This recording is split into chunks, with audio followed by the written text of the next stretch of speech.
कुछ साल पहले इंसानों ने दुनिया को खुद अपने हाथों से खत्म कर दिया था, लेकिन असली डर तब शुरू हुआ जब बचे हुए इंसानों ने जीने के लिए एक दूसरे का शिकार करना शुरू कर दिया। अब इस नई दुनिया में सबसे खतरनाक जानवर कोई राक्षस नहीं बल्कि इंसान खुद है। एक अमीर परिवार अपने घर में आराम से डिनर कर रहा था, लेकिन टीवी पर चल रही सरकारी घोषणा बता रही थी, सुबह 7 बजे तक कोई पुलिस आपकी मदद नहीं करेगी, क्योंकि अगले 12 घंटे हर अपराध, यहाँ तक कि हत्या भी पूरी तरह कानूनी होगी। पूरा परिवार कुछ पल के लिए खामोश हो जाता है, लेकिन घर का मुखिया मुस्कुराकर सबको भरोसा दिलाता है, घबराने की कोई जरूरत नहीं। उसने लाखों रुपए खर्च करके दुनिया का सबसे एडवांस सिक्योरिटी सिस्टम लगाया है। आज की रात कोई भी इस घर के अंदर कदम नहीं रख पाएगा। डिनर खत्म होते ही उनकी बेटी गुस्से में अपने कमरे में चली जाती है। अचानक उसकी बालकनी पर कोई चढ़कर अंदर आ जाता है। वो उसका बॉयफ्रेंड था। लड़की घबरा जाती है, अगर उसके पिता ने उसे घर में देख लिए तो बहुत बड़ा बवाल हो जाएगा, लेकिन लड़का वो कहता है, मैं तुम्हारे पापा से बात करूंगा। उसी समय घर का छोटा बेटा सिक्योरिटी कैमरों पर नजर रख रहा था। अचानक स्क्रीन पर उसे एक घायल आदमी दिखाई देता है और घर के बाहर खड़ा होकर मदद की भीख मांग रहा था। प्लीज कोई तो मुझे अंदर आने दो, वो लोग मुझे मार देंगे। उसकी चीखें सुनकर बच्चे का दिल पिघल जाता है। हाँ था बच्चा अब और सहन नहीं कर पाया। उसने सीधे सिक्योरिटी सिस्टम का कंट्रोल उठाया और पूरे घर की सुरक्षा बंद कर दी। उसी पल पिता को दरवाजा खुलने की आवाज सुनाई देती है। वो तुरंत भागकर सिक्योरिटी सिस्टम दोबारा एक्टिव करते हैं। तभी छोटा बच्चा अपनी जान की परवाह किए बिना सीधे बाहर भागता है। वो जोर जोर से चिल्लाता है, इधर आओ। घायल आदमी अपनी बची हुई ताकत से दौड़ता है और ठीक आखिरी सेकंड में स्टील का दरवाजा बंद होने से पहले घर के अंदर घुस जाता है। उधर लड़की का बॉयफ्रेंड सीधे पिता पर गोली चला देता है। पूरा घर गोलियों की आवाज से गूंज उठता है। पिता तुरंत अपनी पत्नी और बेटे को कमरे में भेज देते हैं और खुद हाथ में पिस्तौल लेकर अपनी बेटी को ढूंढने निकल पड़ते हैं। घर के बाहर खड़े लोग अब सिर्फ इंतजार नहीं कर रहे थे। उनका लीडर धीरे धीरे अपना सफेद मास्क उतारता है। वो सीधे कैमरे की तरफ देखकर बोलता है, तुमने हमारी शिकार की हुई चीज हमसे छीन ली है, अब उसे हमारे हवाले कर दो, वरना इस घर में मौजूद हर इंसान अगला शिकार होगी। पूरा परिवार समझ चुका था ये लोग मजाक नहीं कर रहे। इतने में अचानक पूरे घर की बिजली चली जाती है। पिता पूरे घर की तलाशी शुरू कर देते हैं। उनके हाथ में पिस्तौल है। दीवार पर पड़े खून के निशान उन्हें धीरे धीरे घर के अंदर गहराई तक ले जाते हैं।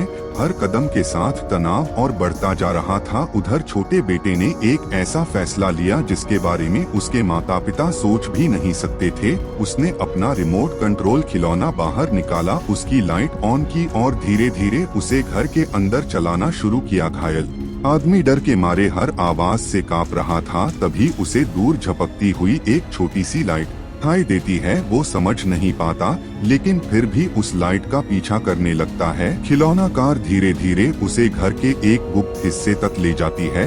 वहाँ बच्चे का सीक्रेट हाइड आउट बना हुआ। घायल आदमी तुरंत अंदर छुप जाता है। बाहर खड़ा मास्क पहने लीडर फिर से स्पीकर पर बोलता है, हम सिर्फ उस आदमी को चाहते हैं, उसे हमारे हवाले कर दो, फिर हम बिना किसी नुकसान के चले जाएंगे। लेकिन अगर तुमने उसे बचाया तो इस घर में मौजूद कोई भी इंसान सुबह तक जिंदा नहीं बचेगा। पिता अब भी उस घायल आदमी को ढूंढ रहे थे। माँ चाहती थी किसी तरह सबकी जान बच जाए, लेकिन बेटा चुपचाप उसी अजनबी की रक्षा कर रहा था और बेटी अब भी घर में अकेली छिपी हुई थी। तभी बेटी गलती से अपने छोटे भाई के सीक्रेट हाइड आउट की तरफ बढ़ने लगती है। पिता ने आखिरकार उस घायल आदमी को घेर लिया।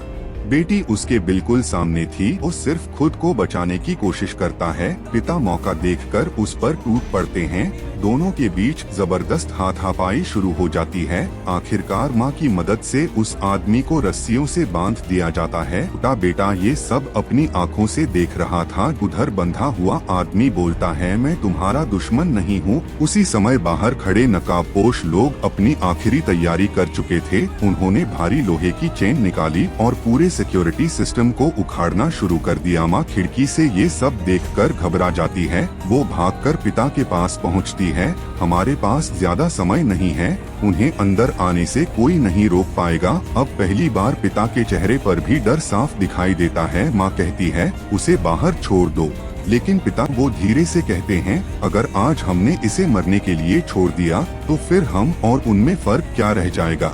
यही वो पल था जब इस कहानी का असली हीरो जन्म लेता है।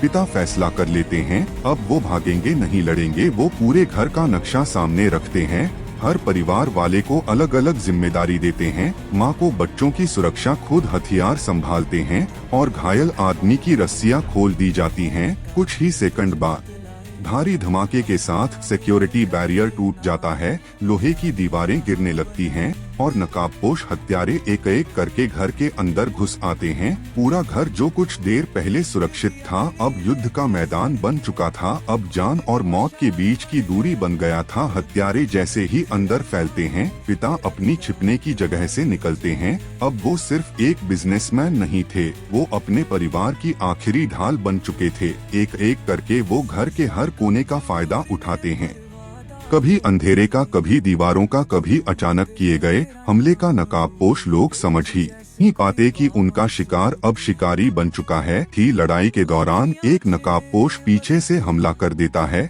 पिता उसे रोक तो लेते हैं लेकिन खुद भी बुरी तरह घायल हो जाते हैं।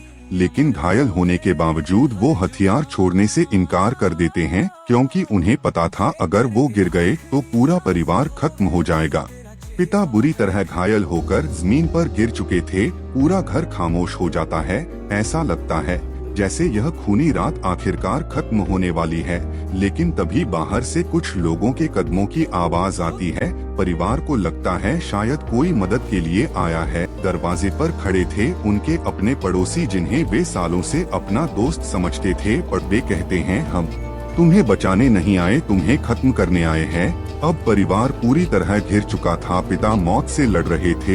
तभी जिस घायल आदमी को उन्होंने बचाया था वह धीरे धीरे आगे बढ़ता है। बिना कुछ कहे वह हथियार उठाता है और पड़ोसियों को साफ चेतावनी देता है, बस अब बहुत हो चुकी सी। समझ जाते हैं अब सामने कोई शिकार नहीं बल्कि ऐसा इंसान खड़ा है जिसने मौत को बहुत करीब से देखा है। वे पीछे हटने लगते हैं। सुबह होने में अब ज्यादा समय नहीं बचा था। सायरन किसी भी पल बज सकता था। चलाए यह लड़ाई खत्म हो जाती है। घर में फिर से सन्नाटा छा जाता है कि कुछ ही देर बाद सुबह के 7 बज जाते हैं। पूरे शहर में सायरन बजने लगता है। घोषणा होती है पर्च समाप्त हो चुका है। अचानक सब कुछ फिर से सामान्य हो जाता है और वही घायल आदमी जिसे पूरी रात लोग मारना चाहते थे आज उसी परिवार का सबसे बड़ा रक्षक बन चुका था।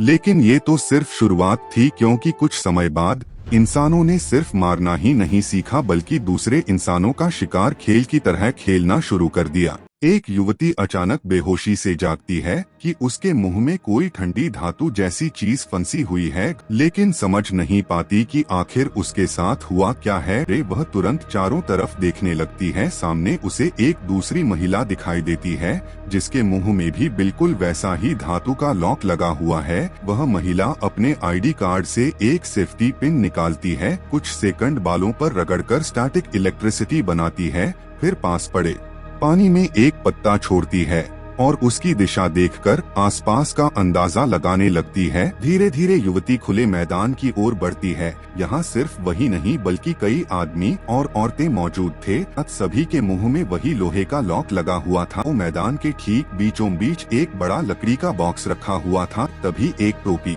पहना आदमी आगे बढ़ता है, पास पड़ी लोहे की रॉड उठाता है और बॉक्स तोड़ने लगता है। पीछे खड़ा एक बुजुर्ग आदमी बार बार उसे रोकने की कोशिश करता है। बाकी लोग भी डरकर छिप जाते हैं। जैसे ही बॉक्स खुलता है पूरा मैदान एकदम शांत हो जाता है, लेकिन अगले ही पल उस बॉक्स से एक छोटा सा सजादजा सुअर बाहर निकल आता है, लेकिन टोपी वाले आदमी की। वह धीरे धीरे हाथ अंदर डालता है। इस बार उसके हाथ में एक ठंडा धातु का हैंडल आता है। वह पूरी ताकत से उसे खींचता है और तभी बॉक्स का दूसरा हिस्सा खुल जाता है। अंदर बंदूकें, कई घातक हथियार रखे थे। जैसे ही लोगों को हथियार दिखाई देते हैं पूरा मैदान अफरा तफरी में बदल जाता है। हर कोई अपनी जान बचाने के लिए हथियार उठाने दौड़ पड़ता है। इसी दौरान वही समझदार महिला घास में छिपा एक छोटा डिब्बा देखती है। वह उसे खोलती है। अंदर एक छोटी चाबी रखी होती है। वह पास खड़े एक आदमी की मदद से अपना लॉक खोलती है। फिर दोनों मिलकर बाकी लोगों के लॉक भी खोलने लगते हैं। एक आदमी एक महिला की बंदूक का सेफ्टी लॉक खोलता है। महिला मुस्कुराकर उसे थैंक यू बोलने ही वाली होती है कि तभी दूर कहीं से गोली चलती है और वह महिला सबके सामने ढेर हो जाती है कि पूरे मैदान में भगदड़ मच जाती है। दूर छिपे शिकारी लगातार गोलियां बरसाने लगते हैं। वहीं से जान बचाकर जंगल की तरफ भागने लगता है। कुछ लोग भागते भागते एक घायल लड़की की चीख सुनते हैं। एक आदमी जान जोखिम में डालकर उसकी मदद करने दौड़ता है कि दोनों फिर से भागना शुरू करते हैं। लेकिन तभी उनके साथ भाग रहा एक आदमी उसने लैंडमाइन पर पैर रख दिया है। अगले ही पल जबरदस्त धमाका होता है। अब बचे हुए लोग जंगल पार करते करते एक ऊंची कांटेदार बाड़ तक पहुंचते हैं। सब लोग अपने कपड़े बाड़ पर डालकर ऊपर चढ़ने लगते हैं। एक एक करके लगभग सभी दूसरी तरफ पहुंच जाते हैं। लेकिन आखिरी में बचा बुजुर्ग जैसे ही ऊपर चढ़ता है तभी सामने से तीरों की बारिश शुरू हो जाती है। वह बुरी तरह घायल हो जाता है। फिर भी आखिरी सांस तक लड़ने की कोशिश करता है, लेकिन शिकारी उसे भी मार देते हैं।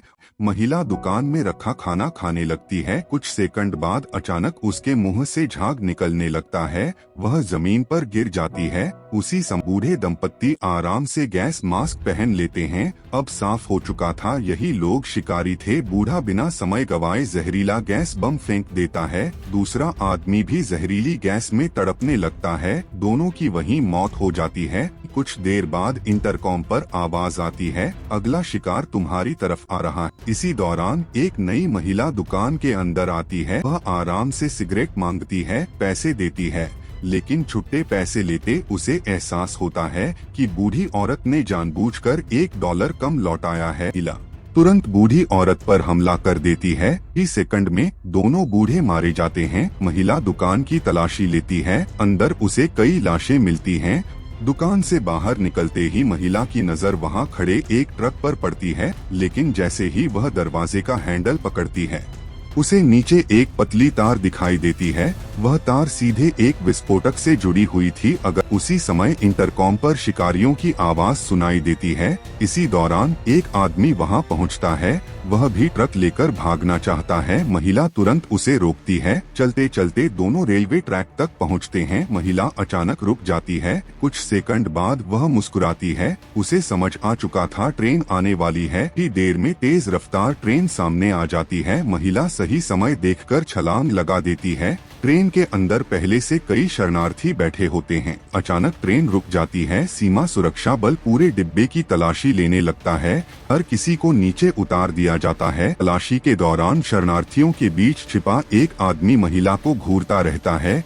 वह भी उन्हीं शिकारियों में से एक है। सभी को एक कैंप में ले जाया जाता है। वहीं महिला की मुलाकात उस बुजुर्ग से होती है जो शुरुआत में बच निकला था। दोनों पूरी घटना अधिकारियों को बताते हैं, लेकिन कोई भी उनकी बात पर विश्वास नहीं करता। महिला अचानक गाड़ी के अंदर बैठे लोगों पर शक करती है। बिना देर किए वह हमला कर देती है। कुछ ही सेकंड में पूरा खेल पलट जाता है जब वह गाड़ी की डिक्की खोलती है।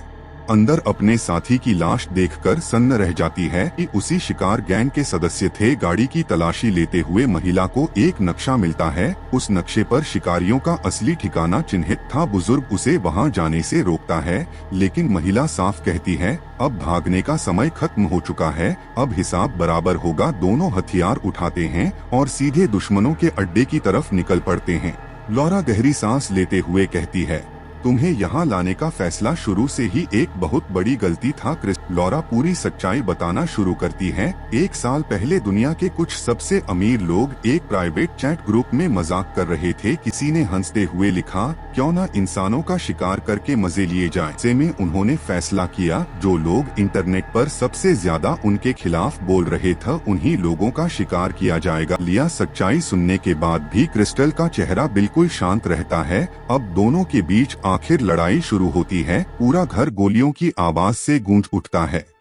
दोनों हर कमरे में एक दूसरे पर हमला करती है। दोनों बुरी तरह घायल हो जाती हैं, लेकिन क्रिस्टल धीरे धीरे लड़ाई का पलड़ा अपनी तरफ मोड़ देती है।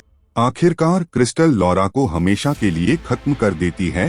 क्रिस्टल खुद भी गंभीर रूप से घायल होती है। इसके बाद वह आराम से नहाती है, साफ कपड़े पहनती है और पूरे आलीशान बंगले में ऐसे बैठ जाती है जैसे अब इस जगह की असली मालिक वही हो। आज इंसान ने इंसान का शिकार करना सीख लिया था, लेकिन आने वाले समय में दुश्मन सिर्फ इंसान नहीं रहेगा, क्योंकि अगली कहानी में पूरी मानव जाति का सामना होगा ऐसी ताकत से जिसके सामने इंसान खुद शिकार बन जाएगा। इस सीजन की पूरी प्लेलिस्ट आपके सामने है, वहीं से शुरुआत कीजिए और याद रखिए हर अंत किसी और दुनिया की शुरुआत होता है। मिलते हैं अगले सीजन में, जहां खतरा अब सिर्फ इंसानों से नहीं बल्कि पूरी सभ्यता के भविष्य से होगा।